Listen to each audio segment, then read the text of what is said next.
Using sludge and dying birds, he wanted to protest in a way that others thought was crazy. Francis wanted to stop riding in cars. And I found myself on the road walking, and I said, well, I'm already walking here. I'm just going to keep walking. With his banjo as his companion, John Francis challenged anyone who would listen to believe in his mission. I found myself arguing with my friends if one person could make a difference by not riding in an automobile. So he had another idea. To stop the arguments, he would simply stop talking. I decided that I would stop speaking just for one day to give my community a gift of my silence, because John was a big talker. This is Francis back then. He was 27 years old on the day he stopped talking in order to truly listen. That day's silence lasted 17 years. When I first stopped speaking, I could hear all the conversations pretty much that I ever had. After about a month of not speaking, they soon went away. Without the conversations, John had only to listen to himself, and what he heard disturbed him. He realized that he had been living a lie about who he was as a black man in a white world. What I saw in the media was that I could be a buffoon, or I could be a criminal, but could I be the person I am right now? And I didn't see that person. It took me to just stop talking until I said, oh my God, there you are. and then I just rediscovered who I was, and I didn't need to lie anymore. Well, I couldn't lie because I didn't talk. I mean, I just couldn't do it. Francis went from being this know-it-all to someone who wanted to know more. So he began a pilgrimage that left his footprints across the country. I saw America. I heard America speak to me. And I was very taken by what my experience was. What Francis didn't know at that time was that he was ahead of his time, on the forefront of what would become a movement, environmentalism. When he found that Southern Oregon University offered a new course in environmental studies, he walked to Ashland and enrolled. He then walked to Missoula, Montana to get a master's degree, eventually ending up at the University of Wisconsin to get his Ph.D. Along the way, he also taught a discussion class. Remember, all without speaking.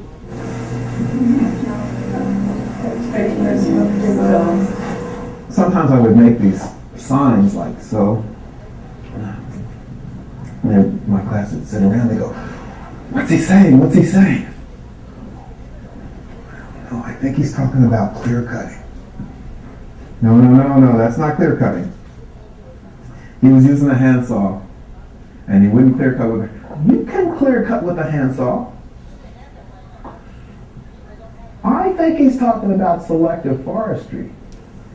And I would just kind of back out, because this is a discussion class, and let the discussion go on. And Francis's education was evolving as well, and the United Nations appointed him environmental ambassador. I couldn't have dreamed that up. I couldn't have seen it.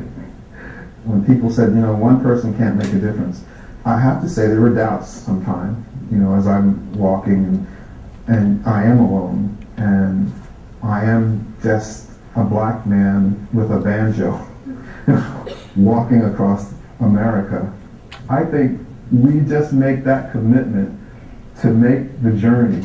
And once we commit ourselves to doing it, we change. We change ourselves from just sitting on the fence thinking about it to actually jumping in the field and making a mad dash or a slow walk. And I think that's our journey. That's all of our journeys. I think each one of us has that journey, that potential in ourselves to do that. John Francis just published a book called Planet Walker and is getting ready for another walk across the United States.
Thank you for being here. And I always start out by playing some music and saying thank you for being here, because after 17 years of not speaking, thank you for being here. Those were the first words that I said. And I said those not far from here in Washington, D.C., on the 20th anniversary of Earth Day, in a hotel with my family and my friends had gathered there in Washington to hear me speak and say the first words. And I said thank you for being here because I understood that after 17 years of not speaking and 17 years of really listening, that listening was really a very important part of communication. So I was thanking my mother and father and my family and all the people who had come to hear me say those first words, because it's sort of like that tree in the forest, the one I was cutting down there for the kids, students. And if there was no one there to hear that tree fall, does it really make a sound? It's a kind of a philosophical question that I always think about when I'm going like that. But when I said thank you for being here, my mother, who was sitting out in the audience, first thing she said was, "Hallelujah! Johnny's talking!" My mother was a special ed teacher in the school systems, Philadelphia. And my father, and he was a lineman for the Philadelphia Electric Company, and he looked at me and he said, "That's one." Now, he said that, and usually I always wait to tell you that story, but he said that because he always followed me around saying, "Look, you have to ride in cars and talk. I don't know what you're doing. This is crazy." I mean, coming from Philadelphia, and he had to go all the way out to California to see me like that, he thought I was crazy. So I want to tell you this story, and I want you to just kind of relax and kind of walk along with me. You don't have to get all the rain on you that I got and the wind that was blowing and all that sort of stuff, and the snow I was walking through, going, "What am I doing out here?" And just make this a journey, because we're all on this journey. We're all on this journey. And I was telling Nick that my wife is a social worker, and unfortunately her agency went with the competing software people. So I said, I'm going to have to go back there and talk to those people. I will, too. And I want to tell you one thing before I go on, because this is really very important. Now, after 17 years of listening, after 22 years of walking, I saw how many years I walked without riding in cars, the one thing that I learned, I want to tell you this right up front, in case something happens, in case you get bored with me talking and you don't stay for the good part.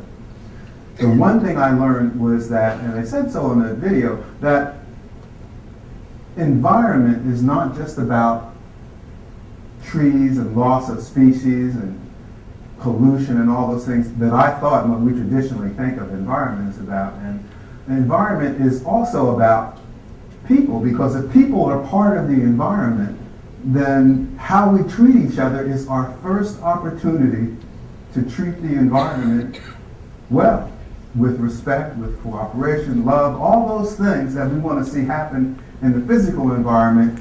We get a chance to do that with each other. And so my son came home, he's like 9, and he said he was at camp, and he came home the other day and he said, "Dad, my counselor told me the environment, that the crisis and all that sort of stuff is just a conspiracy." What should I tell him?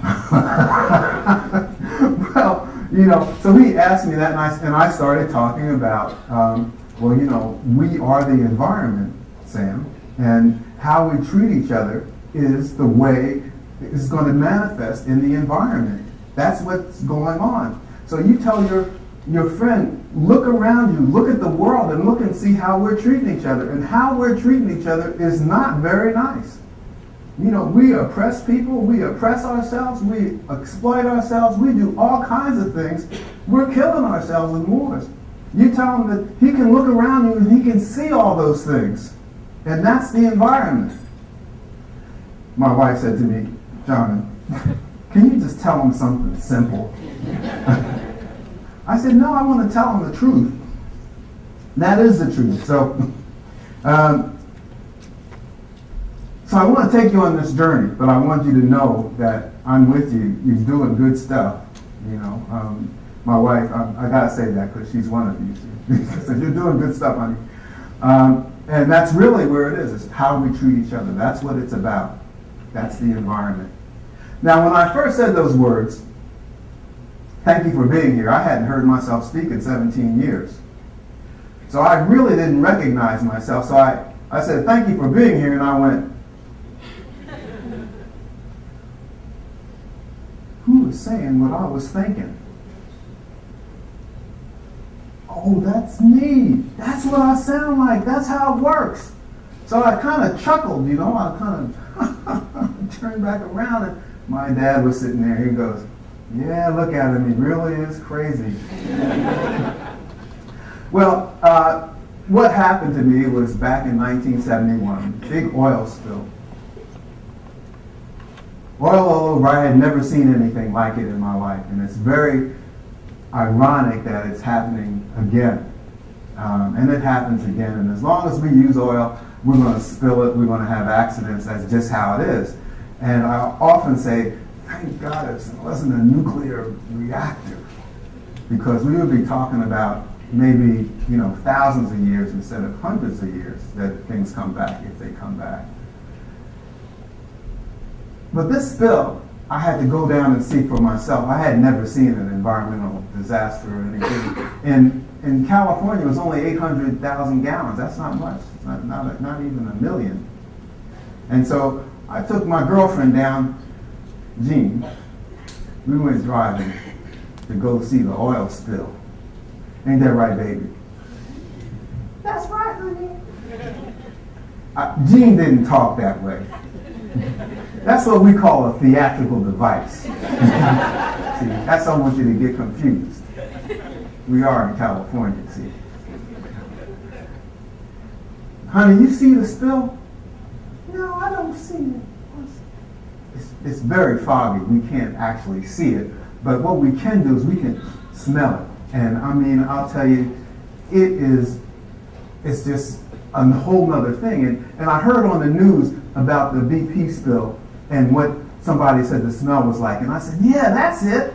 They said, well, you take a case of oil and you just strip that in your garage, put that all on the floor, take some gasoline, mix that up in with it too, and then take a big can of you know, your propane tank and open that up, and then take a good whiff, and that's what it smells like. I said, yeah, that's what it smells like. It was bad. It was bad, and even though we didn't see the oil down on the water, we were starting to drive back, and on our way back, the smell just could stay with us. It would just stay with us and get in our clothes, and even when we got home, we were still smelling like this oil spill. And I said to my girlfriend, I said, Jean, we got to do something. What's that?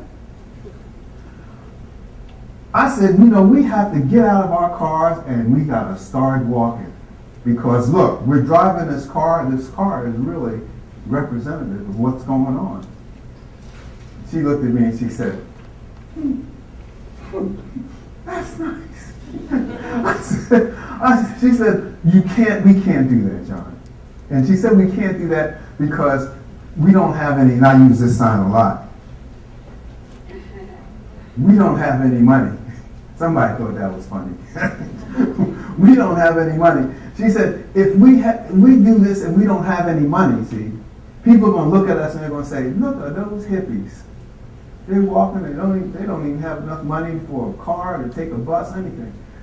But if we had money, and she had some court cases happening, this is California, very litigious, you know, they had lots of things going on. And she had a court case going on which potentially meant like millions of dollars. Millions of dollars, I said. And she said, if you wait for the money to come, John, we're going to have plenty of money, and if we start walking, when we start walking, people are going to say, look at the rich people. They're walking. They must know something. Come on, let's go follow them and walk too. Now, this was way before Forrest Gump. So I bought that. I said, well, that's probably right. That's probably true. So we just drove on back to our house, and we were there. I've dropped that stuff about, the things, the seals and the birds and flapping in the oil. I just put that out of my mind until one day there was a knock on the door. Open that door. And there was a neighbor to tell us that another neighbor, Jerry Tanner, had died in a boating accident. His boat had flipped over. His wife, his children were saved, but he was gone. Just like that, right in our little bay called Tamales Bay. Now, I got to tell you a little bit about Jerry Tanner, because Jerry was a deputy sheriff. And this was in the 70s, and we were hippies. And Jean did have these plants growing in her yard that Jerry was always coming around looking for. He said, Jean, you got them plants growing in your yard again. Suffice it to say that we did inhale. And I guess now I can become president. Anyway, Jerry was not our best friend, is what I'm trying to say. And we had a little tension there. But look, in a town of 350 people, when somebody goes away, everybody's going to sit down and say, hey, we missed that guy. So we picked some peas from our garden. We were very careful to get the peas. And we took him to his mother's house and we said, Mrs. Tanner, we're so sorry for your loss. We're going to go for a walk to celebrate Jerry's life. Now, in that little town where we lived in, there was a music group. This is going to date you. These guys are called the Youngbloods. Anybody know the Youngbloods? Yes. Oh, that's right, the old folks.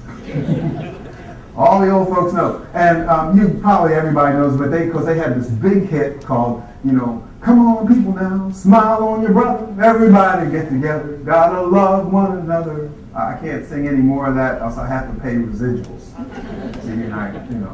Anyway, they were going to be playing at a little club 20 miles away. Gene and I said, we're going to walk there.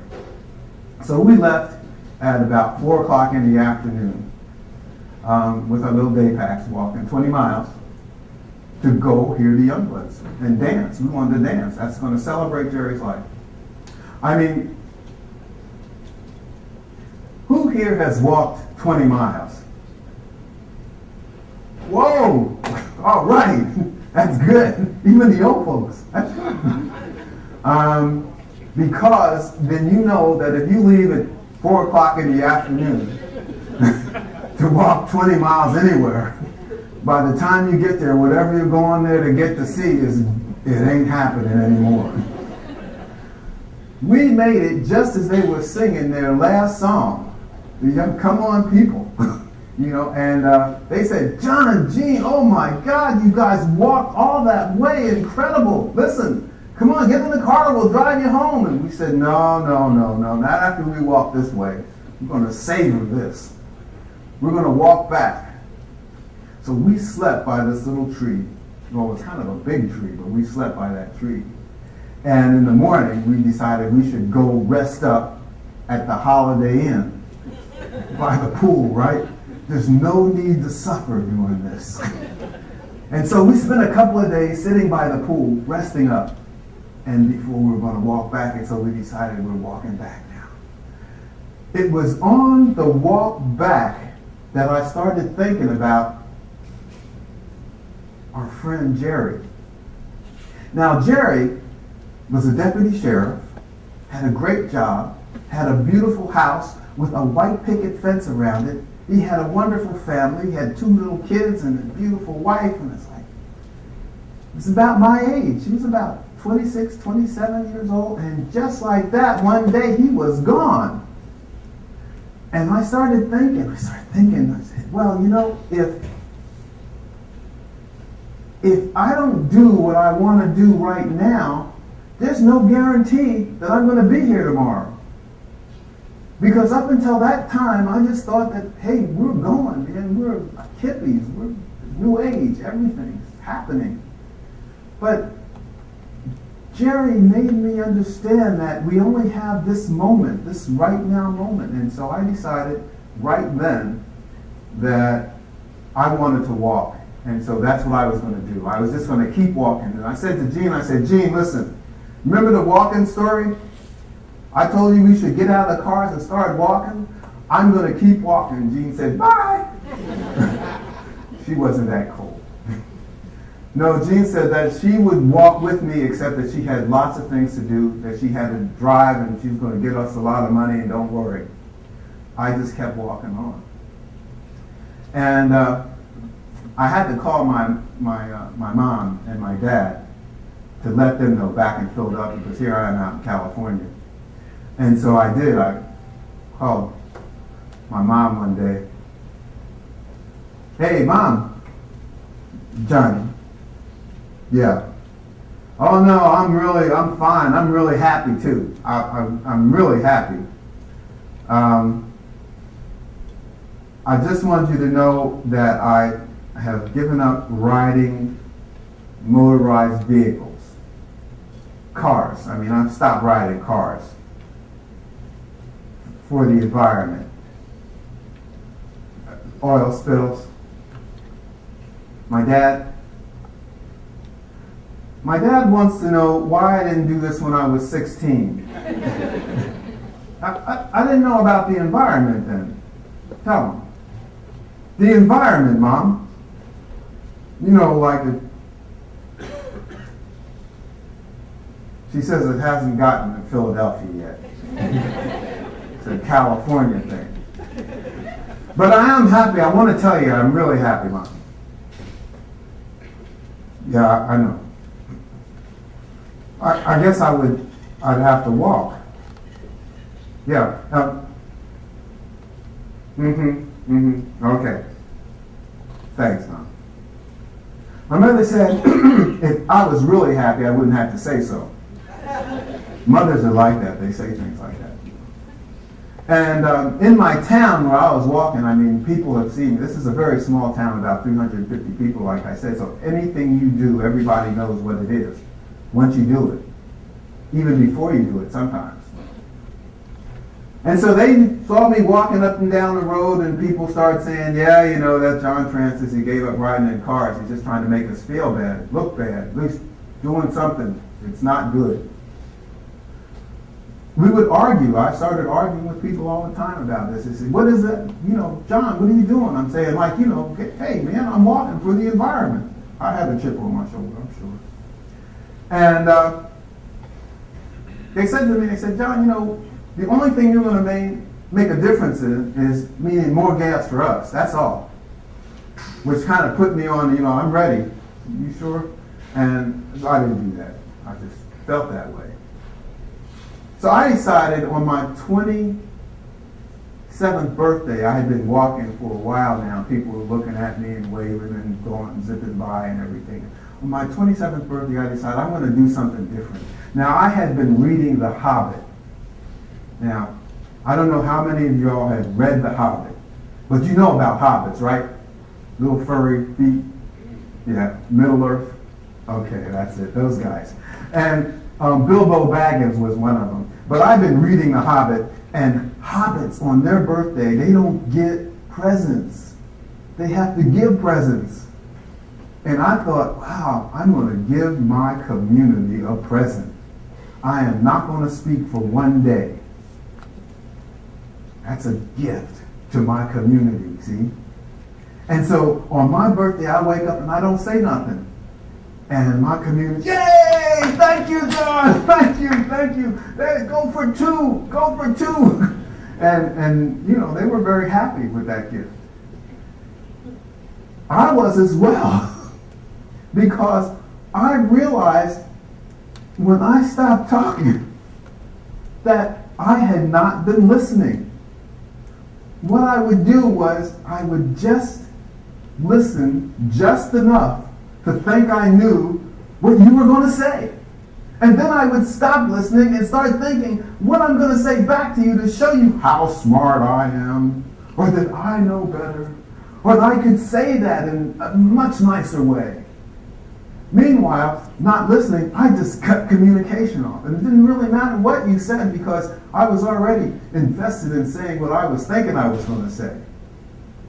And so it was a very sad and a very happy day all at once. The sad part of the day came because I realized I had missed so many opportunities to learn. The happy part was that, hey, I could do this a little longer and I might learn some more. Which is what I decided to do. And so a week later, I'm still not talking. A second week later, I'm still not talking.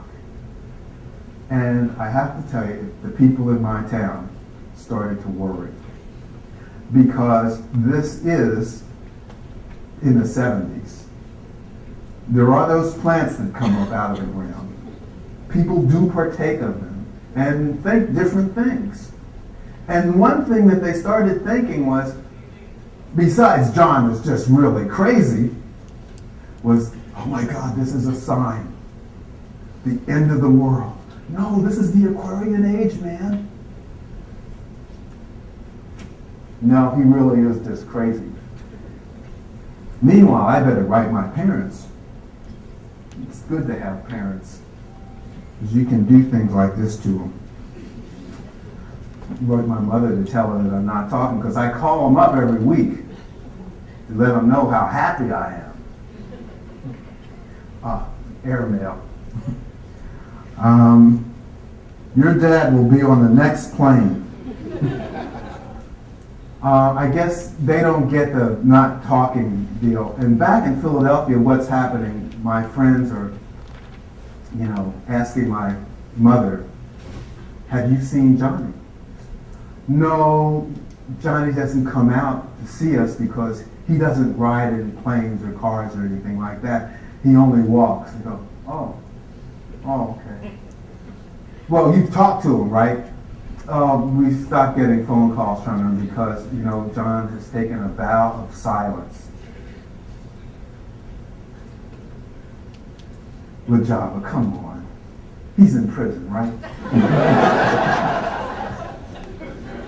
He's out in California, drugs, right? I said, no, it's real, for real.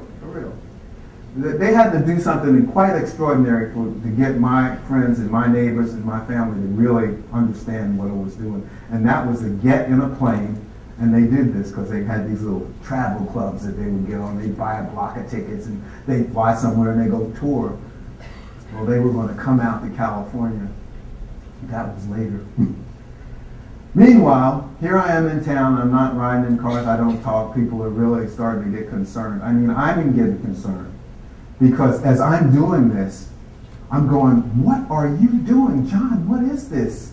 This isn't anything you know. Now, once, granted, I did, as I was in high school, want to become a Trappist monk, see?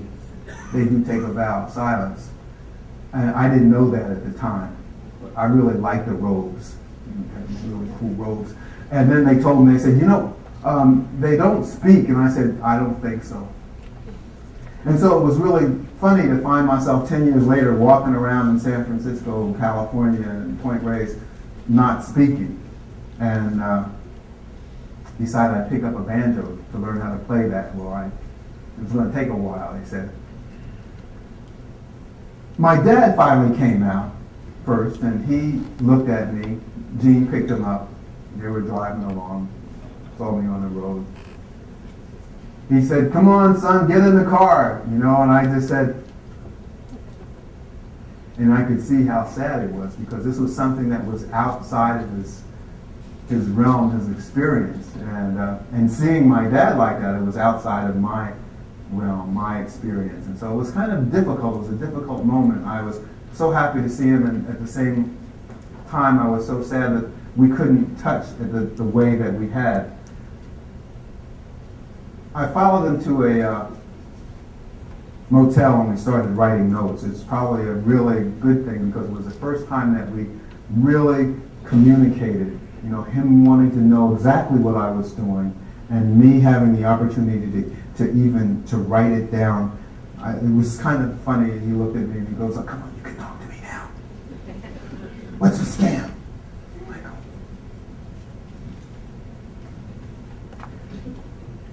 I go, go ahead. And I wrote down, you want to go to school? Come on, you can't go to school. You don't even talk. Before, when I wanted to go to school, I had to have a car. But now I don't even talk, and I'm walking and I want to go to school. My dad just thinks that's crazy. He calls my mom and says, "Look, yeah, he's okay. Yeah, the people like him here. Yeah, he's trying to play the banjo. Cut the banjo up, son." Listen, what I think we should do is we should just leave him out here. Yeah, this won't work in Philadelphia. Just hope he doesn't come back east. I'm already packing, right? And so my dad flies back to Philadelphia, and I continue on my journey. And every year I decide that I'm going to revisit this decision if it's time for me to speak or if I'm really getting something out of it. And so it lasts 17 years. And during that time, I walk up to Washington, I go to school, and I come back, I learn how to build boats, wooden boats. It's one of my dreams. And to go to school is not speaking. You have to get permission. You go into the registrar's office and you go,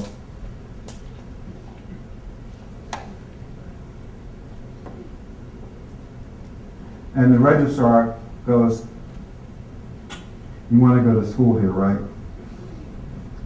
And because that's what it's all about. And you show newspaper clippings and things like that, and they say, "Oh, well, okay," but you have to get permission from all the teachers, from all your professors, that this is not a joke, that this is for real. And it was for real. So things had changed in my life, things that we don't really think about. When I stopped speaking, I became in an altered state. Something changed because I stopped using those mental processes to speak, to hear I didn't get my own feedback, my own voice coming back to me. And so life changed, moving at 3 miles an hour. It just changed how I saw things. And it became really important to listen to people, which was a big change for me. Really important to listen to the people who I would hardly give the time of day to before. It became really important for me to listen to them and hear what they had to say. And so for 17 years, I didn't speak. And as I walked across the United States, my dad followed me. Not walking, he would come and find out where I was living. And he would come in and he would come to my first college, and he'd say, "Look, we're really proud that you're graduating. Your mom and I are really proud, but I got to tell you, this not talking and riding in cars, you're going to have to do that, because what are you going to do with a bachelor's degree if you don't do that?" And I kind of hunch my shoulders and kind of walk on. By the time I got to Montana, he was saying the same thing. He says, "Son, I don't want you to think that we don't appreciate that you've gone to school, you haven't asked for anything, that you've gone to school and that you've gotten a master's degree on your own, without talking, without riding in cars. But it's crazy. It's crazy. Do you understand that? You have to start talking. You have to start riding in cars."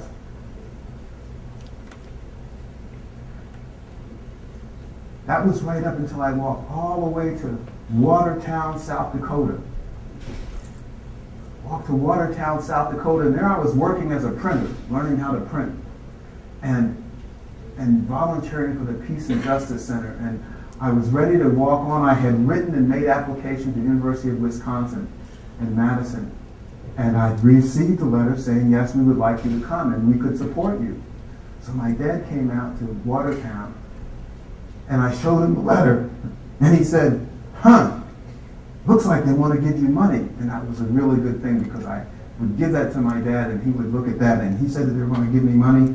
That's what was going to happen, because he was always saying, "How are you going to support yourself? How are you going to make a living doing this?" I would hunch my shoulders and I'd walk on. Finally, I get to Madison, Wisconsin. And there I am. I don't know how many of you have been to Madison, Wisconsin, the university there. But it's a very beautiful university. And I was met by one of my students in Montana who took me down to the Union. They said, take them down to the Union and just kind of watch them. So I went down to the Union, and it's right on the lake.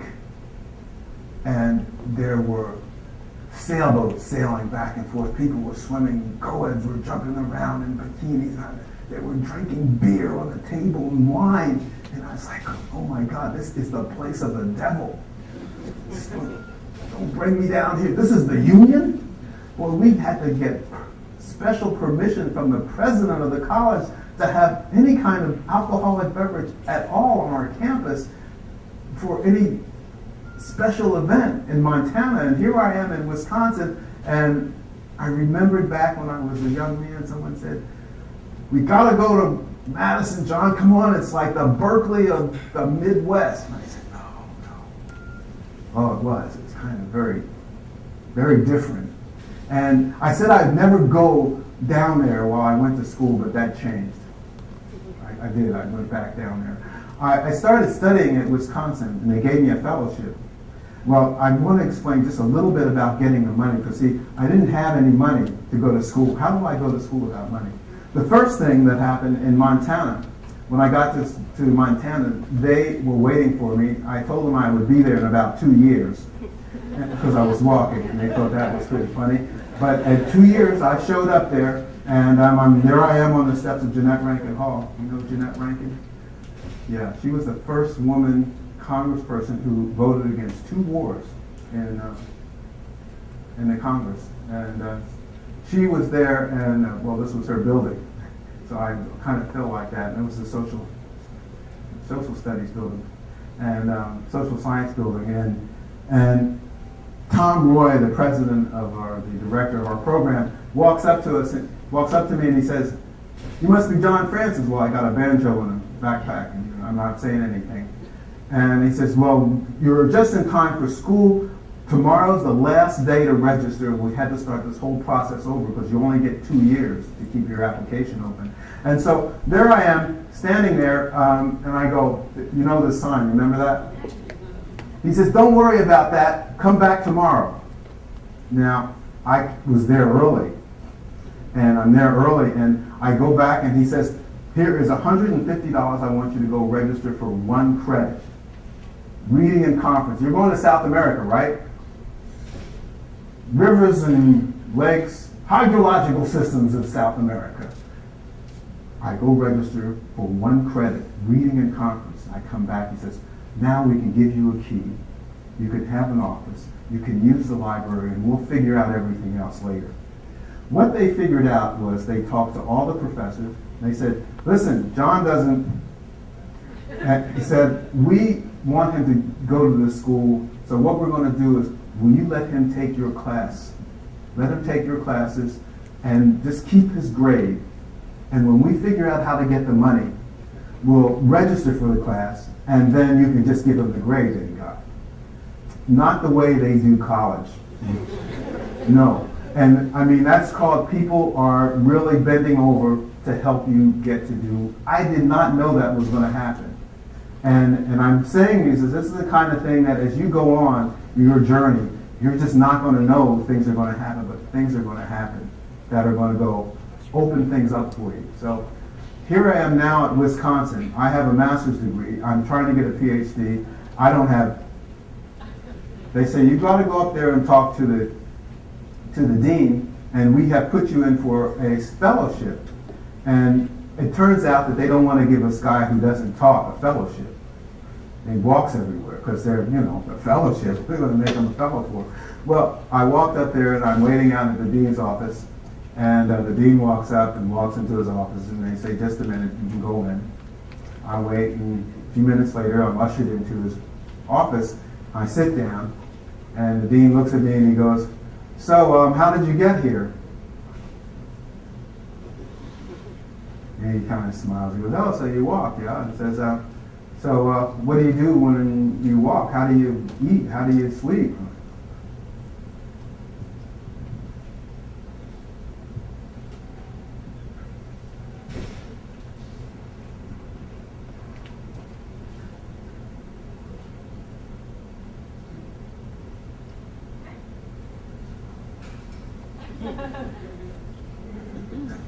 Oh, you cook on the stove by the side?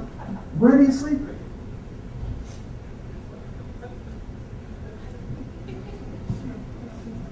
Oh, right by the side of the road? That's incredible. It's really hard? What do you do in the rain?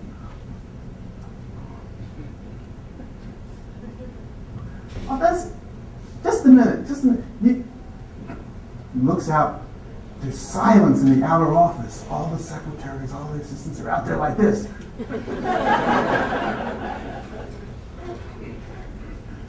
I can understand him. I actually can understand him. And he comes back in and he says, so you picked an apartment out, right? Oh, we're giving you money. You can have enough money. You'll be able to get an apartment. You'll be able to go to school here. This is great. You know, and I walk out and I'm now a fellow at the University of Wisconsin. So I'm writing and doing all the work that I have to do. I'm writing and doing my work, and all of a sudden, I'm working on oil spills, because I realize that if I write a dissertation, it's going to be on oil spills in the marine environment. And so I started writing and doing my work on oil spills, and my colleagues are going, John, what are you studying oil spills for? Nobody's interested in oil spills. What kind of job are you going to get? But as a fellow, you don't have to worry about a job. It's a good thing, because they're paying for it. And all of a sudden, while this is going on, this March 28th, I just finished all my final exams, and in 1989 in March, something happens. What is it? Exxon Valdez, right? Big boom. Big boom. And then everybody in the world wants to know about oil spills. Well, okay, is there somebody studying oil spills? We call them up. This is Washington. Yeah, we heard that somebody at your university studying oil spills. Yeah, this is Congressman Wilson's office. Yeah, we'd like to talk to him. John Francis is his name, right? What, he don't talk? What you mean, he deaf or something? He stopped talking, and he just walks. Oh, okay. You got somebody normal there to talk to? And so they did. They talked to my major professor, who was, he appeared normal. And, which many of you do too. Appear normal. And so he told them what was going on and what they needed to know. And my dad comes out again. My dad, and he's like so excited because I passed all my final examinations, and he says, look, son, I don't know what to say, but my sister said I should just leave you alone because you seem to be doing a lot better when you ain't saying nothing. Which seemed to be the case. And he said, but what are you going to do with a Ph.D.? You don't ride in cars and you don't talk. He hunched his shoulders, you see. That was me hunching my shoulders too. And so he goes on back, and I continue walking, and I walk across the rest of the United States all the way to Philadelphia. I get to Philadelphia because that's where my family is, and it's Thanksgiving, and I have a big Thanksgiving meal. It was just a wonderful thing to get home and have a Thanksgiving meal. My dad now is kind of changed a little bit about, even though I don't ride in cars and talk. And so it takes me till January 1st, January 2nd is when I touch the water of the Atlantic from the Pacific. It was 7 years and 1 day to walk across the United States. And there I, made that. And in April, there I am in Washington, D.C., and I started speaking again because I have this message. And the message is that we are the environment, and how we treat each other is really indicative of how it's going to manifest in the physical environment around us. So it's about human rights and civil rights and economic equity and gender equality and all the ways that we relate to one another. And we can do that. We can start that. We can all be environmentalists right now, right today, by finding that place in us to be able to do that. And particularly in a workplace, when you're doing good things, I mean, there's like lots of organizations that really do good things like save rainforests and save endangered species and all those things, but forget that we're part of that. And so they don't treat their employees or the people who are volunteering in a way that you would think would mean that that's what we're talking about. And so that's something that I want to just make that the message, is that it's really about how we treat each other, how you and I treat each other right here, right now. And that really is going to spread out now. It's really ironic that we have this big spill here at BP. I started speaking on Earth Day this last year at Gaylord Nelson Institute for Environmental Studies, and that's in Madison where I went to school. And as I was speaking about the oil spill and how it really propelled me on my journey, this huge, humongous oil spill is starting to happen. And it's just getting bigger and bigger and bigger and bigger. I wrote a book called Planet Walker, and I'll be happy to sign anyone who has those books. I'll be happy to sign them after I finish speaking. But they're going to make this movie. The movie is actually in production now. Their directors, they just finished the script. Yeah. But they really want to make it this year because they think this is the time to make it. We'll see. They have somebody who would play me. I'm not sure he's going to do it yet. But his name is, I can't tell you because then I'd have to kill you. That's a secret now. I know you guys can keep a secret. Okay.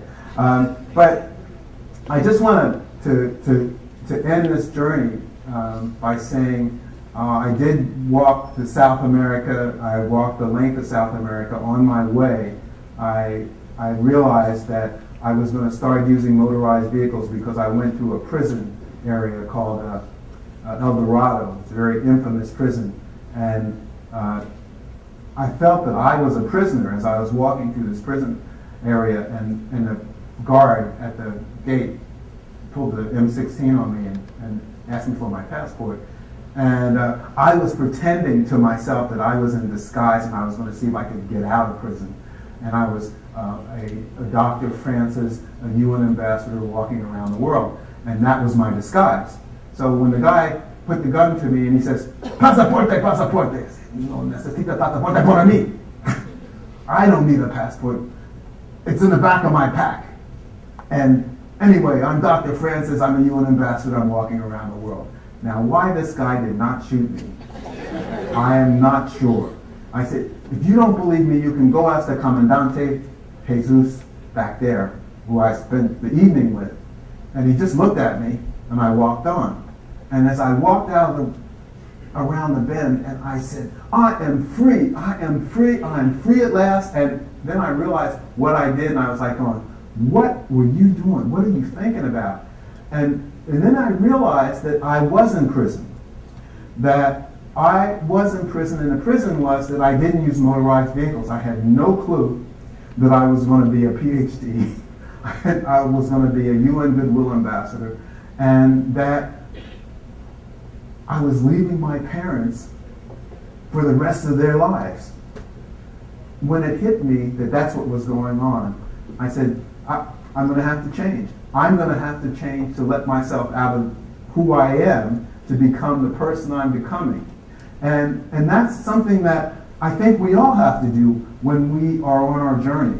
Because we have some place that we're going. We know where we're going. We say, yeah, I'm going to be that kind of person. I'm going to be that person. I'm going to do that. But once we get to that place, we have to let go of the old person and become the person that we're becoming.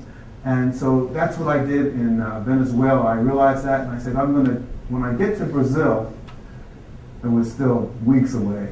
When I walk to Brazil, I'm going to fly home, see my parents. I did, scared the hell out of them.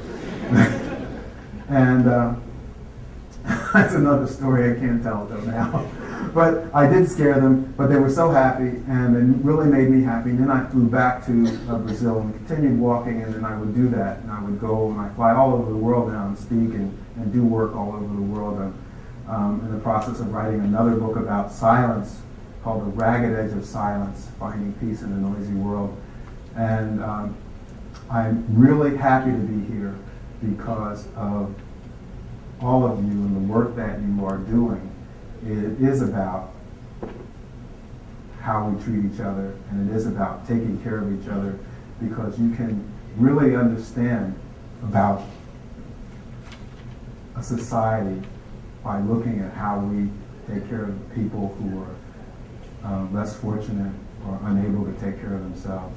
So I want you to applaud with me yourselves for the work that you're doing, and my appreciation for you having me here to speak with you today.